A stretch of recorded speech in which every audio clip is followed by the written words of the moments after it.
Okay, dear students, welcome to the part 2 of the chapter Mole Concept and Stoichiometry. Today, I'll be discussing mainly about gas laws briefly, which you have already learned in class 9. Boyle's law, Charles' law, and the gas equation. In the Boyle's law, you have learned that the temperature remaining constant, the other variables like pressure and volume changes. In the Charles law, you have learned that the pressure remaining constant, the other variables like temperature and volume changes. In the gas equation, you have learned in class 9 that nothing is constant. The pressure multiplied to the volume divided by temperature is a constant. So, these are the three gas laws which you have already learnt in class 9. In class 10 syllabus, the gas law which we will be going to learn, it is called Gay-Lussac's law. Let me first explain you what is the Gay-Lussac's law statement. Okay, here we are with the Gay-Lussac's law. Now, first the statement. The Gay-Lussac's law states that the volumes of gases used and produced in a chemical reaction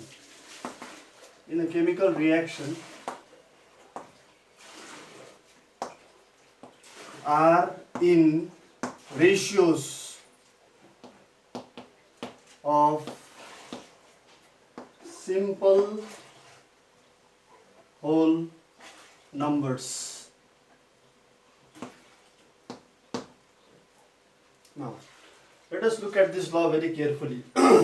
According to the Gay-Lussac's law, the volumes of gases used, when I say used, it means the reactants, and produced, when I say produced, it means the products, in a chemical reaction are in ratios of simple whole numbers. This is the statement, a very simple statement about the Gay-Lussac's law. Okay, now I will explain this Gay-Lussac's law by taking an example.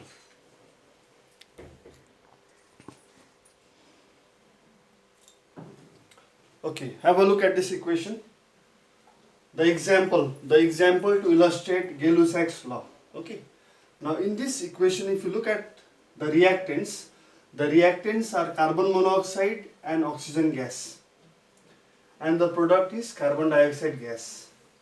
If you look at the numbers written in front of the reactants, carbon monoxide it is 2, in front of oxygen it is 1, and the product, that is carbon dioxide, the number is 2. These numbers 2 over here 1 and over here 2, which are called stoichiometric coefficients. This reaction, it is a completely gaseous reaction. The reactants are gases, the product is also a gas. So, according to Gay-Lussac's law, the volumes of gases used, here 2 volumes of carbon monoxide combines with 1 volume of oxygen gas to produce 2 volumes of carbon dioxide gas. This is Gay-Lussac's law. Explanation, one example.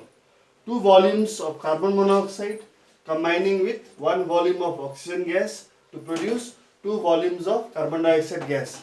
This volume ratio, 2 volume is to 1 volume is to 2 volume, is a simple whole number ratio.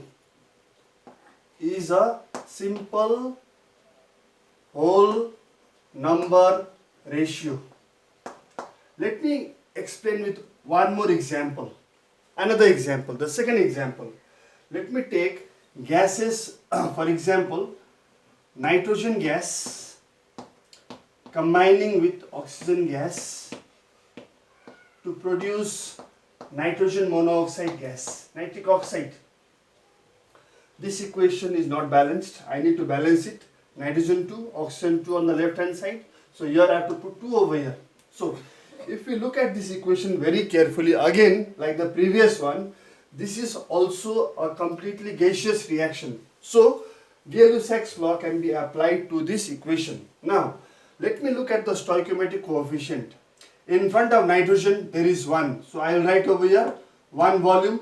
In front of oxygen there is 1. I will write over here 1 volume. In front of nitric oxide there is 2. So I will write over here 2 volume. So here in this second example, to explain Gay-Lussac's law, the volume ratio is 1 volume is to 2 volume is to 2 volume. Now this 1 volume is to 1 volume is to 2 volume is again a simple whole number ratio. It is not a fraction, it is not a decimal.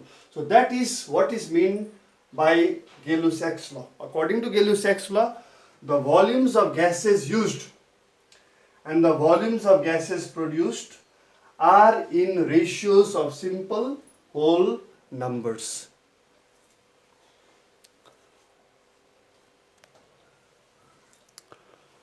Okay, now here I have got one numerical problem based on Gay-Lussac's law. Please copy this question. Please copy this question while you are trying to understand it. I am repeating the question. What volume of oxygen would be required to burn completely 400 ml of ethane, C2H2. Ethane is a gas. Ethane is a gas, it is a hydrocarbon. Again I repeat, what volume of oxygen would be required to burn completely 400 ml of ethane gas, C2H2, full stop. Also calculate the volume of carbon dioxide formed. So, what are they asking? In this problem, normally the equation is not given. But here I have already written down the equation. The formula of ethane is C2H4. It is being burned in oxygen gas. And the products formed are carbon dioxide and water vapor. Now, please remember, please keep in mind, if you burn any hydrocarbon, in oxygen, the products formed will always be carbon dioxide and water vapor. Now, after writing this equation down, it is very important to balance the equation. Carbon, there are 4 atoms. Here carbon, there are 4 atoms. Hydrogen, 4 atoms. Hydrogen, 4 atoms. Oxygen is 10. Oxygen is 4 2s are 8 plus 2, 10. Equation is balanced. Now, by going back to the statement of Gay-Lussac's law, what I am going to do is write down the volume ratio as given in the equation. So this ethane, it is 2 volume. Oxygen is 5 volume. Carbon dioxide is 4 volume. And water vapor is 2 volume. So, for this reaction between ethane being burnt in oxygen, the volume ratio is 2 volume of ethane needs 5 volumes of oxygen to produce 4 volumes of carbon dioxide and 2 volumes of water vapor. So, using this concept over here, we are going to solve this question. Now, let us go back to the question. What volume of oxygen would be required? So, over here I will put a question mark. What volume of oxygen would be required to burn completely 400 ml of ethane gas? So here below ethane I will write down 400 ml of ethane gas. So now again let me explain the question. After reading this much of the sentence, they are asking us what volume of oxygen will be required to burn 400 ml of ethane gas. Now, to solve this, we have to see the volume ratio. Now, come to the volume ratio. 2 volume is 400 ml. 2 volume is 400 ml. So, how much is 1 volume? 1 volume will be 200 ml.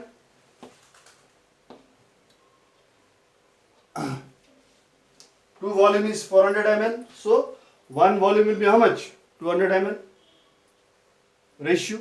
Now, if 1 volume is 200 ml, so this 5 volume will be how much? 5 into 200, how much? Will it be 1000? 1000 ml. Again I repeat, 2 volume is 400, so 1 volume is 200. If 1 volume is 200 ml, so the volume of oxygen is 5, so 5 volume of oxygen will be 5 into 2, that is 1000 ml. So this 1000 ml, it is our answer.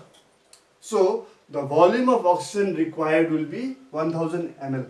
This 1000 ml is volume of oxygen required. This is first part of the answer. Now let us look at the second part of the question. Also calculate the volume of carbon dioxide formed. So here carbon dioxide. The volume of carbon dioxide in volume ratio is 4 volume. They are telling us to find the volume of carbon dioxide formed at the same time. Now again we can see, come back over here. 2 volume we know it is 400. So 1 volume is 200. If 1 volume is 200, this 4 volume of carbon dioxide should be 4 into 2. That gives us how much? 800 ml. So the volume of carbon dioxide formed, it is 800 ml. So that is the second answer.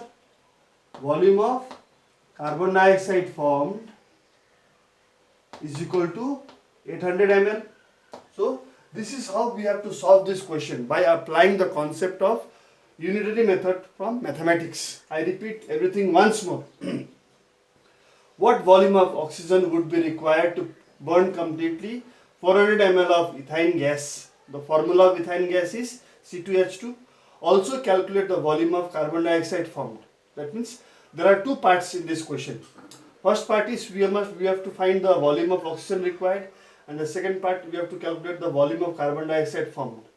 For this question, the equation was not given, but I have written down the equation already, because we have not done organic chemistry. That is why you might not know the formula of some organic compound, some hydrocarbon. That is why I have written down the equation.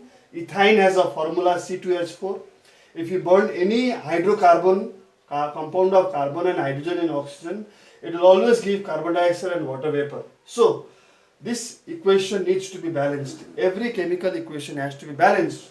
So after balancing the equation, we find that the stoichiometric coefficients are 2 for ethane, 5 for oxygen, 4 for carbon dioxide and 2 for water vapor. So just below this reactant and the products, we write down their volume ratio by following the Gay-Lussac's law. So 2 volume here, 5 volume here, 4 volume over here, 2 volume over here. And then go back to the question. In the question they are providing us with 400 ml of ethane. So just below ethane 2 volume I am writing 400 ml. Rest can be calculated after that. Since 2 volume is 400, definitely 1 volume will be 200. Half of 400 is 200. If 1 volume is 200, therefore this 5 volume of oxygen becomes 5 into 2, that is 1000 ml. Which means to burn 400 ml of ethane gas, we need 1000 ml of oxygen gas. Similarly, on the other side, on the product side, the volume of carbon dioxide produced according to the equation is 4 volume. So if 1 volume is 200, this 4 volume will be 4 into 2, that is 800 ml. Hence the answers are: volume of oxygen produced is 1000 ml, volume of oxygen required is 1000 ml, and the volume of carbon dioxide produced is 800 ml. Okay, now let us go to the next part of this chapter.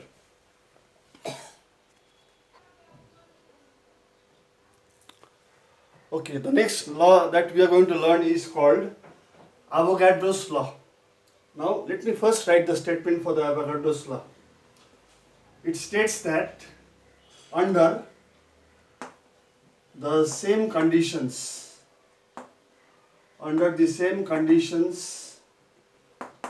of temperature and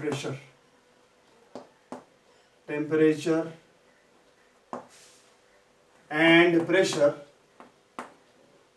under the same conditions of temperature and pressure, equal volumes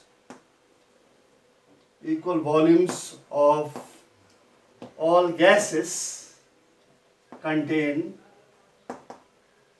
contain the same number of molecules. So this is our statement of Avogadro's law. Avogadro. After Gay-Lussac, this was the person, Amedeo Avogadro, who worked on this gas law named after him under the same conditions of temperature and pressure. The conditions of temperature and pressure must be same. So under the same conditions of temperature and pressure, equal volumes of all gases contain the same number of molecules. Now let me explain this properly. Let me take an example now. Carbon monoxide gas, oxygen gas, it is forming carbon dioxide gas. Okay. Now this equation is not balanced. Carbon 1, oxygen is 2 plus 1, 3, oxygen is 2 only over here. So if I put 2 over here, this carbon becomes how much? Carbon becomes 2. So I have to put 2 over here. Now oxygen has become 2 to the 4. Oxygen is 2 plus 2, 4. Now the equation is balanced. Now let us see. According to Gay-Lussac's law, for this gaseous reaction, we write 2 volume is to 1 volume is to 2 volume. This is according to whom? According to Gay-Lussac's law.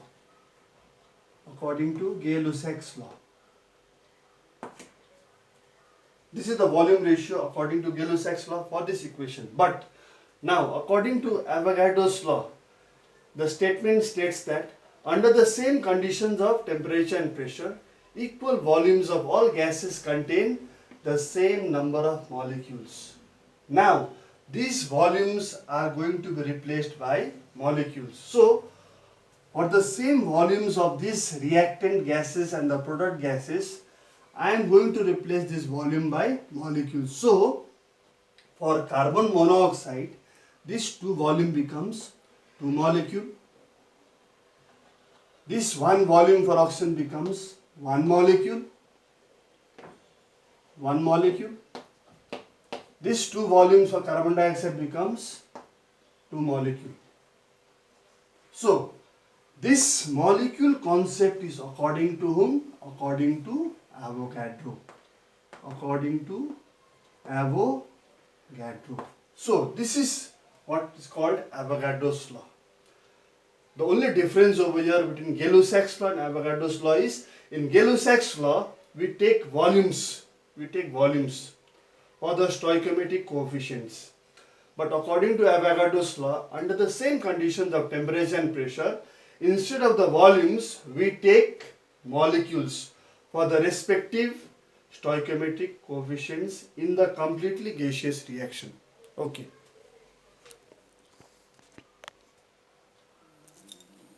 Okay, now, before proceeding further in this chapter, before explaining you the problems or teaching you the problem based on Avogadro's law, it is very important for you all to understand these 2 things over here.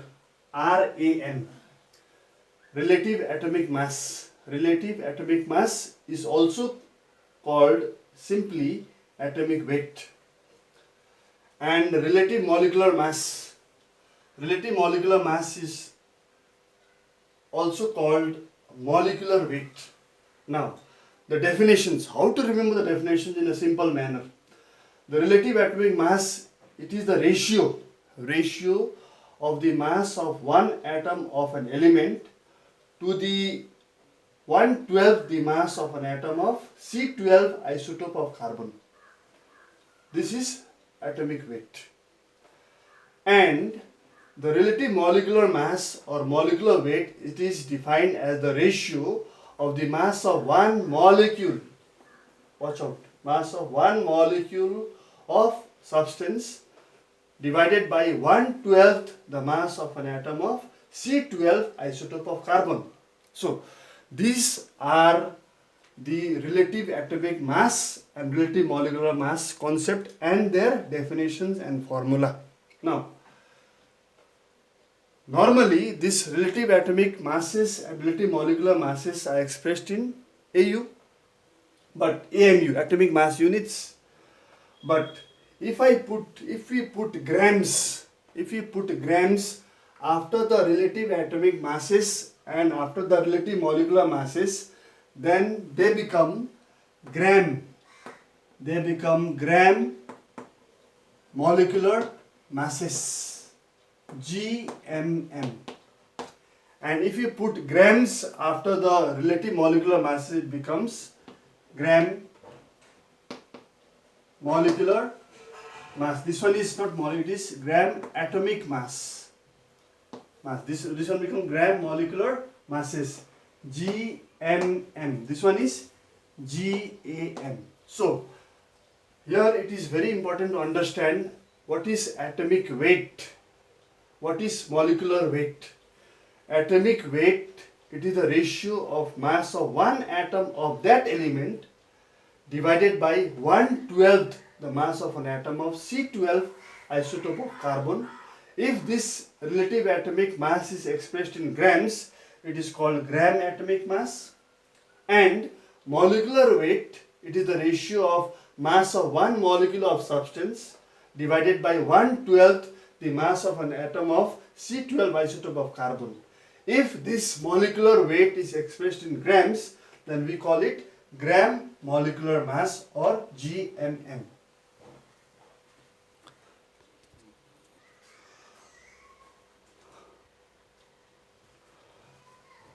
Okay, now that time I have explained you Avogadro's law.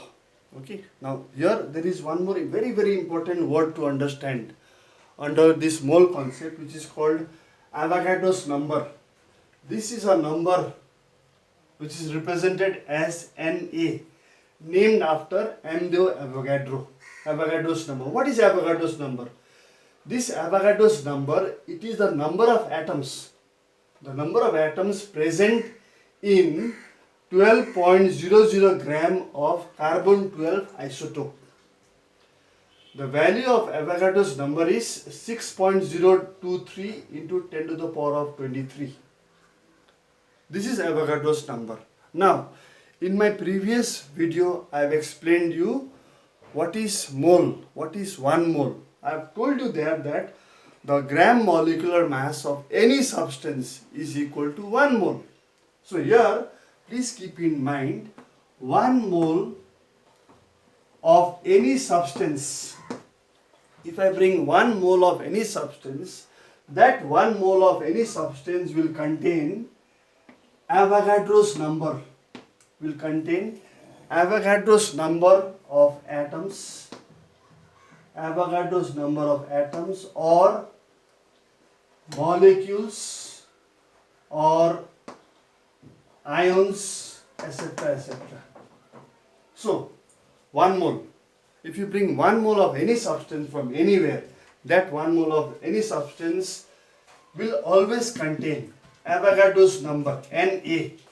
That means 6.023 into 10 to the power of 23 may be atoms or molecules or ions or particles. So this is very important to understand for all of you. Avogadro's number, represented by capital N and A. This A is written below the capital N as a subscript, Na.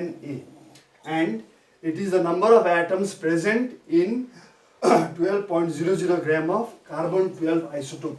Its value is 6.023 into 10 to the power of 23. You don't have to learn this value. This value, if it is required, it will be given in the question. So 1 mole of any substance is always equivalent to Avogadro's number, Na, of atoms, molecules, ions or particles.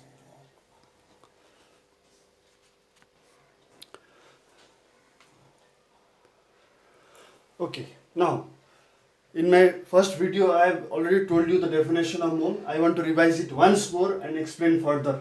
Mole, it is the amount of substance that contains the same number of units as the number of units in 12.000 grams of C12 isotope of carbon. Now, after understanding this mole concept already from yesterday, as I have told you that the gram molecular mass of any substance is equal to 1 mole, I want to explain you some examples over here. Some examples properly. Let me take some examples: carbon dioxide, ammonia, sulfuric acid, and then barium chloride, BaCl2. Now carbon dioxide, the first column I am going to write over here GMM. This GMM stands for gram molecular mass. The second column I want to write volume. Volume at STP. Yesterday in the previous video I have explained volume occupied by the gas, 1 mole of gas at STP. And the next column I will write number of molecules present, and again I will write over here last column number of atoms of each present. Let us understand this now. Now, carbon dioxide is a molecule, ammonia NH3 is a molecule, sulfuric acid molecule, barium chloride molecule. Okay. Now, carbon dioxide, the gram molecular mass 12 plus 32, that is 44 gram. The gram molecular mass of carbon dioxide is 44 gram. Now, this 44 grams of carbon dioxide, I have already told in my first video, it is equal to 1 mole. So, 1 mole of any gas at STP will occupy a volume of 22.4 liters or decimeter cube. Now, this 44 grams, which is 1 mole, occupies a volume of 22.4 liters or 22.4 decimeter cube. Now, what is the number of molecules? So, as I have told you, the number of molecules must be equal to Avogadro's number. So, the number of molecules of carbon dioxide in 44 gram is Avogadro's number. It is 6.023 into 10 to the power of 23. So many molecules are present in 44 grams of carbon dioxide. Now, if you look at the last column very carefully, they are talking about number of atoms. Now, this is a molecule. Inside molecule, we will find the atoms. Carbon atom and oxygen atom. So, how do I find the number of carbon atoms? 1 carbon and Avogadro's number. So, number of carbon atoms will become Na. Na means this number into 1 number of carbon atoms, and number of oxygen atoms in carbon dioxide will be Na into 2. Na into 2. So, let me explain this properly. The number of atoms of each element present in this molecule. Number of atoms of carbon 1 multiplied by Avogadro's number, and number of atoms of oxygen is 2 multiplied by Avogadro's number. So, let me repeat once more. The gram molecular mass of carbon dioxide is 44 gram, which is 1 mole. And this 1 mole of carbon dioxide at STP will occupy a volume of either 22.4 liters or 22.4 decimeter cube in a higher unit, or if I write the lower unit, I can write 22,400 milliliter or centimeter cube. And this 44 grams of carbon dioxide, which is 1 mole, will contain 6.023 into 10 to the power of 23 molecules of carbon dioxide. And this number is called Avogadro's number, Na, capital Na. And the last column, number of atoms present in this carbon dioxide. Carbon is 1 into Avogadro's number. Number of oxygen is 2 into Avogadro's number. Let us come to the second example. The second example is ammonia molecule. In ammonia molecule, if you see, the atomic weight of nitrogen is 14. 14 plus 3 gives me 17 grams. The gram molecular mass of ammonia is 17 grams. So 17 grams of ammonia means 1 molecule. So this 17 grams of ammonia, which is 1 mole, will occupy the same volume. It will occupy 22.4 liters or decimeter cube, or 22,400 milliliter or centimeter cube.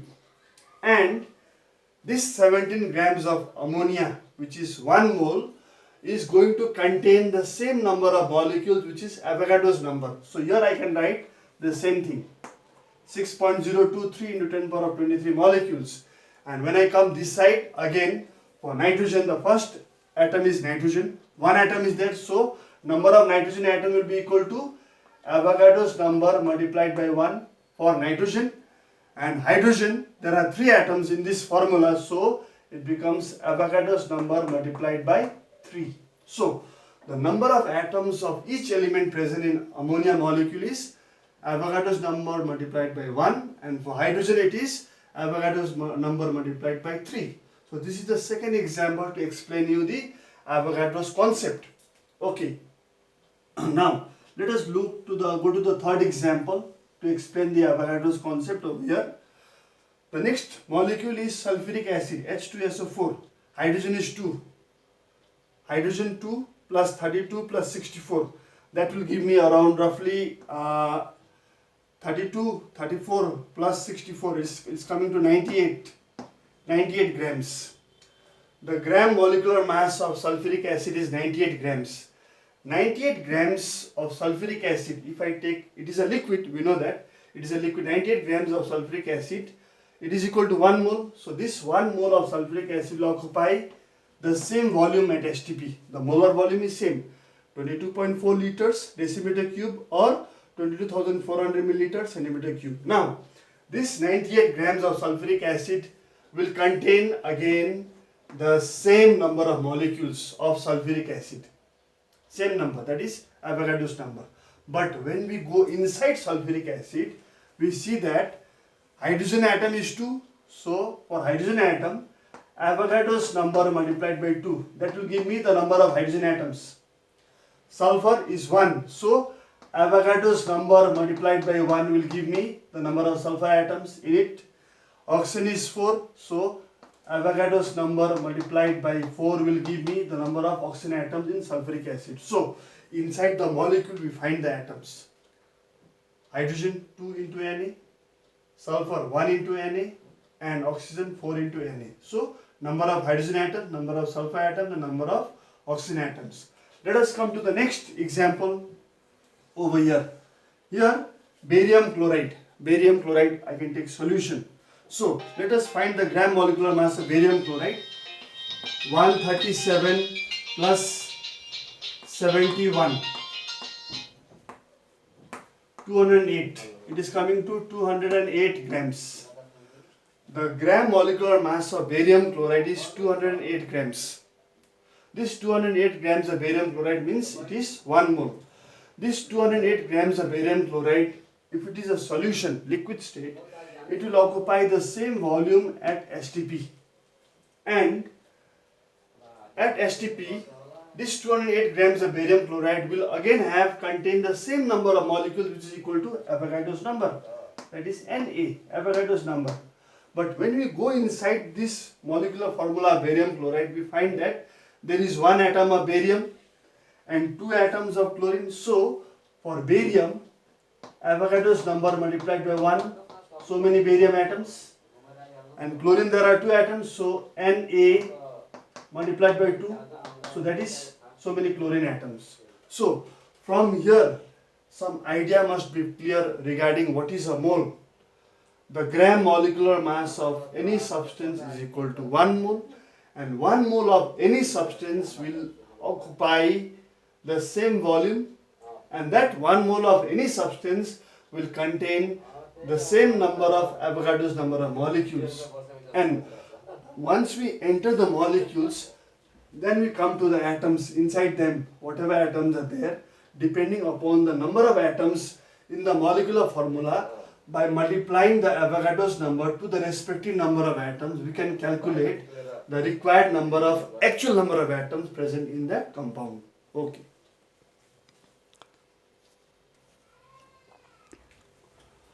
Okay, now there is another formula which I want to explain you or make you learn it properly. The formula is for vapor density. Density of the vapor, density of the gas, Vapor density, it is defined as, or the formula is equal to mass of a certain volume of gas or vapor. Whatever gas you take, mass of a certain volume of gas or vapor divided by mass of an equal volume of hydrogen. This is called vapor density. If you take a certain volume of gas and its mass is taken and divide that by the mass of an equal volume of hydrogen gas, it is called vapor density. So this is one formula which you must remember.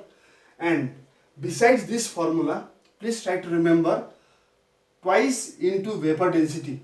Short form of vapor density is Vd. So twice into vapor density is equal to molecular weight. When I say molecular weight, I mean relative molecular mass, which I have already discussed earlier in this chapter in my video. So please remember, vapor density, it is defined as the ratio of the mass of a certain volume of gas or vapor to the mass of an equal volume of hydrogen, and twice, 2 times the vapor density is equal to molecular weight, which is also called relative molecular mass. Okay, now my dear students, some basics. Till here, basic things towards this chapter I have tried to explain in this video, in the second part of this video. Now the next thing I must do with you all is problems based on mole concept, problem based on Avogadro's number. Then there are problem based on empirical and molecular formula. Then we have got problem based on chemical equations. And there are certain theory questions which can be asked from this chapter. So in my next video, that is in my part 3 of this mole concept and stoichiometry, I will be discussing about and teaching you the problem based on Avogadro's number, Avogadro's concept, mole concept, empirical and molecular formula, equations, calculations based on chemical equations. So stay tuned, stay connected, stay at home and stay safe. And let us meet in the next video. Thank you.